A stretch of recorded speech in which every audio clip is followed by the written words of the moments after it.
లెక్కిస్తున్న నోట్ల కట్టలు, సిబ్బంది హడావిడి, సెక్యూరిటీ కెమెరాలు. ఈ వింత లేఖలే కాదు, అమ్మవార్లకు భక్తులు సమర్పించుకున్న కానుకలు కూడా భారీ స్థాయిలోనే ఉన్నాయి. 2 రోజుల లెక్కింపు పూర్తయ్యేసరికి మేడారం హుండీ ఆదాయం అక్షరాల 6,04,00,000 రూపాయలు దాటింది.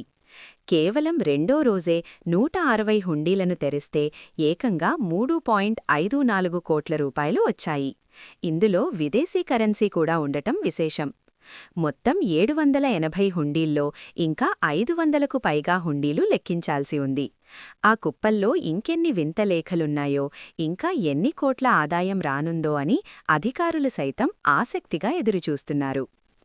ఇక్కడ అసలైన ప్రశ్న ఏంటంటే, భక్తులు ఇలా హుండీల్లో వేసే కోట్ల రూపాయల ఆదాయం నిజంగానే మళ్లీ ఆ భక్తుల సౌకర్యాల కోసం, మేడారం అభివృద్ధి కోసం ఖర్చవుతుందా, లేక కేవలం అంకెలకే పరిమితమవుతుందా? మీరేమనుకుంటున్నారు? మీ అభిప్రాయాన్ని కింద కామెంట్ చేయండి.